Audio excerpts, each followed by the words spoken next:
আমরা সমস্ত প্রশংসা নিবেদন করি আমাদের সেই মহান আল্লাহ তাআলার দরবারে, যে মহান রব্বে কারীম আল্লাহ তাআলা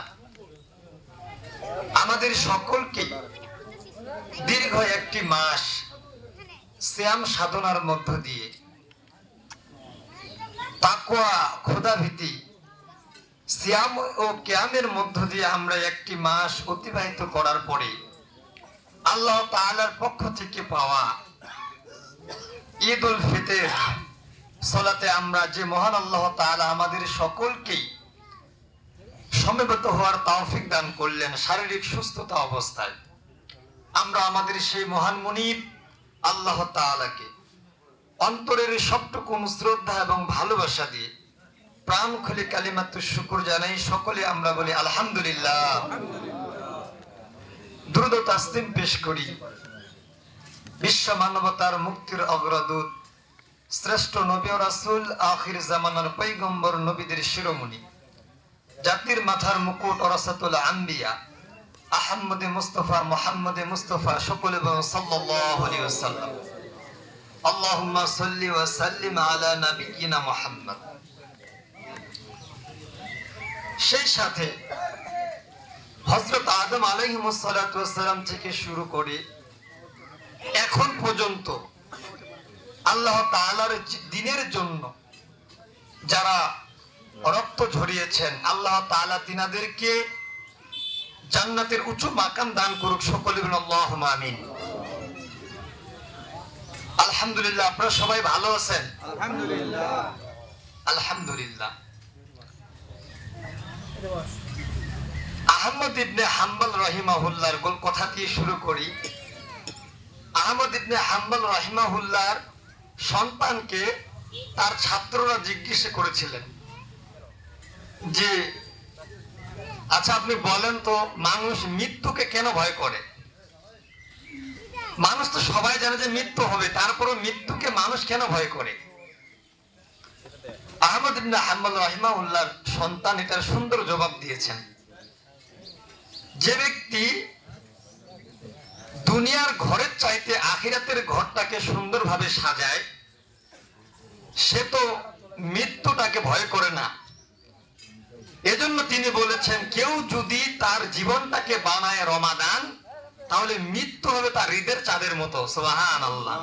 এই যে আপনি সারা রমাদান যে রোজা রাখলেন, কষ্ট করলেন, এখন আপনি ঈদগাহে আসছেন, আপনার মনে শান্তি আছে না?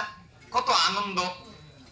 এবং শুধু তাই নয়, হযরত জিবরাইল আলাইহিস সালাতু ওয়াস সালামকে পৃথিবীতে আল্লাহ তাআলা অসংখ্য ফেরেশতা নিয়ে তিনি আজকে নাজিল হয়েছেন এবং আল্লাহ তাআলাকে বলেন, হে আল্লাহ, আপনার বান্দাদেরকে আপনি কিছু অঙ্গীকারের কথা বলেছেন, তারা দীর্ঘ একটি মাস আপনার অঙ্গীকার পালন করেছে, তারা তো তাদের চুক্তিটা পালন করেছে, এখন আপনার চুক্তি হচ্ছে তাদেরকে মাফ করে দেওয়া। সুবহানাল্লাহ। আল্লাহ তাআলা বলেন আমি তাদেরকে মাফ করে দেব। সুবহানাল্লাহ। তো রমাদানকে যারা সুন্দরভাবে ইবাদতে কাটাতে পারবে, আল্লাহ তাআলা তিনাদের মৃত্যুটা করে দিবেন ঈদের চাঁদের মতো, এটা তিনি বুঝিয়েছেন। সম্মানিত হাজিরিন, এই রমাদানে আমাদের জন্য কিছু শিক্ষা রয়েছে, আর এই রমাদান থেকে যদি আমরা এই শিক্ষাটা না নিতে পারি তাহলে আমরা ক্ষতিগ্রস্ত হব। রমাদানের শুরুতে আমরা ইবাদত বন্দেগীতে আমরা দিন কাটাই, কিন্তু রমাদান বেরিয়ে গেলে আমরা আজকে ঈদগাহ ময়দান থেকে বিদায় নেওয়ার পরে অনেকে রয়েছে 5 ওয়াক্ত নামাজ আদায় করি না, ছেড়ে দিই। তাদের কথা আল্লাহ কোরআনে উল্লেখ করেছেন, ওয়ালা তাকুনু কাল্লাযী নাকাদাত গাজলাহা মিন বাদি কুওয়াতিন আনকাসা। কথাটা ভালো করে শুনেন, যে আল্লাহ তাআলা বলেছেন যারা রমাদানের বাইরে ইবাদতে শামিল হয় না তাদের উদাহরণ দিয়েছেন যে একজন বুড়ি, আমরা দেখি আমাদের আগের যারা ময় মুরব্বী চাচা কিংবা দাদারা কিংবা দাদিদেরকে দেখেছি, তারা দড়ি পাকায়, পাটা দিয়ে দড়ি পাকায় না, আগে দেখছি না? যে দড়ি পাকাতে পাকাতে কোন এক সময় যদি তার হাত থেকে দড়িটা বিচ্ছিন্ন হয়, ছুটে যায়, দড়িটা আগের অবস্থায় ফিরে আসে না? আগে ফিরে আসে, যে পাকটা দেওয়া হয়েছে যখন হাত থেকে তা চলে যায়, দড়িটা আগের অবস্থায় ফিরে আসে। আল্লাহ এমনটি বললেন যে ওয়ালা তাকুনু কাল্লাযিনা নাকাদাত গাজলাহা মিন বাদি কুওয়াতিন আনকাসা, যারা রমাদানের ইবাদত করলো কিন্তু রমাদানের বাইরে করলো না, তারা ওই বুড়ির মতো, মানে ইবাদত করলো আবার ছেড়ে দিল, ওই যে দড়িটা আগের অবস্থায় ফিরে আসলো। এটা উদাহরণ দিয়েছেন আল্লাহ। সম্মানিত হাজিরিন, রাসূল সাল্লাল্লাহু আলাইহি সাল্লামের কাছে একজন আগন্তুক ব্যক্তি এসে জিজ্ঞেস করলো, হে আল্লাহ রাসূল, আমি স্বপ্নে দেখলাম আমার তিনজন সবচেয়ে ঘনিষ্ঠ বন্ধু ছিল, তো আমার যখন মৃত্যু হলো, এক বন্ধু আমার মৃত্যুর 1 সেকেন্ড আমার সাথে আর রইল না, আমার কাছ থেকে সে বিদায় নিয়ে চলে গেল। 2 নাম্বার বন্ধু আমার কবর পর্যন্ত আমার কাছে আমার সাথে গেল, আর 3 নাম্বার বন্ধু আমার সাথে রয়ে গেল। হে আল্লাহ রাসূল, আমি এটা স্বপ্নে দেখলাম, আমার এই স্বপ্নের ব্যাখ্যাটা কি হবে একটু আপনি যদি বর্ণনা করতেন আমি উপকৃত হতাম।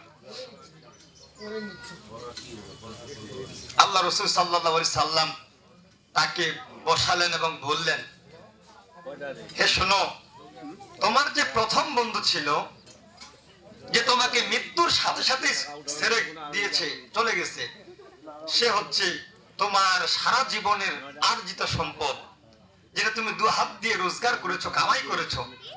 মৃত্যুর সাথে সাথে তোমার শরীরে পোশাক, সবচেয়ে দামি পোশাক, সেটা তোমার শরীর থেকে খুলে নেওয়া হয়, তোমার হাতের দামি ঘড়ি খুলে নেওয়া হয়। তুমি যতই সম্মানী হও না কেন, তুমি যে রাস্তা দিয়ে হেঁটে যাও, তোমাকে মানুষ সম্মান করে, ইজ্জত করে, কদর করে, মৃত্যুর সাথে সাথে তুমি শেষ। তোমার এটা আপনার পরে করেন, এটা মানে তো তোমার যত সম্মান আছে সব কিছু তোমার মৃত্যুর সাথে সাথে বিলীন হয়ে যায়, আর থাকে না। এটা হচ্ছে তোমার অর্জিত সম্পদ। এই জন্য হে বৎস, তুমি শোনো, কারণ তোমার জীবনে তুমি যা রোজগার করবে সেটা যেন তোমার হালাল উপার্জন হয়, কারণ তুমি যদি হালাল রোজগার করো, মৃত্যুর সাথে সে তোমার কাছ থেকে বিদায় নিয়ে চলে যাবে।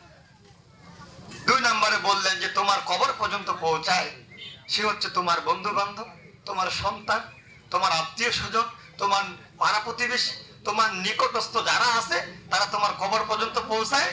কবরে রাখার পরেই সে আর তোমার কোনো খোঁজ রাখে না। এটা তোমার দ্বিতীয় বন্ধু।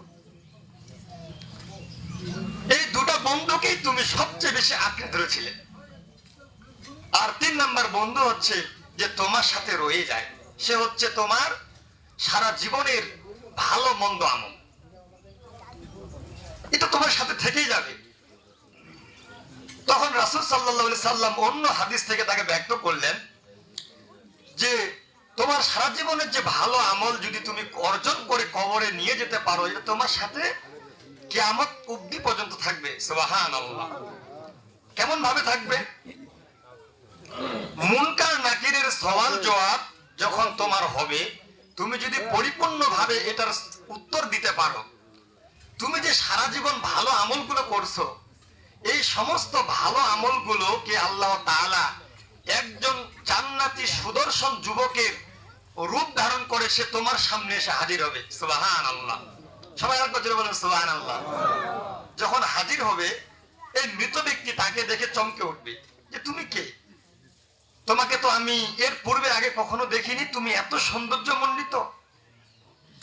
সে এত সুন্দর হবে, তাকে যদি আপনার ভালো আমলগুলো এত সুন্দর হবে যে যুবকের রূপ ধারণ করানো হবে, তাকে যদি 40টা পোশাক, কোন কোন বর্ণনায় রয়েছে ফিহিন্না কাসিরাতুত তরফ, কোরআনে আল্লাহ বলেছেন যে তাকে 70টা পোশাক পরিধান করানো হবে। এই 70টা পোশাক ভেদ করে তার চামড়ার সৌন্দর্য প্রকাশ পাবে। সুবহানাল্লাহ। এটা ভালো আমল। অন্য বর্ণনায় আছে শুধু চামড়াটা না, চামড়ার নিচে যে হাড় আছে, হাড় প্রকাশ পাবে, হাড়ের ভিতরে যে মর্যা আছে, যেটাকে আমরা ক্যালসিয়াম বলি, সেটা পর্যন্ত প্রকাশ পাবে। এত সৌন্দর্য হবে। সুবহানাল্লাহ। এটা পাওয়ার পরে বলবে তুমি কে বলছো তোমার সারা জীবনের আমি ভালো আমল? যে তোমাকে কে পাঠিয়েছেন? তোমাকে মহান রব আল্লাহ পাঠিয়েছেন, আমাকে পাঠিয়েছেন। আমি কিয়ামত পর্যন্ত তোমার সাথে থেকে যাব। সুবহানাল্লাহ।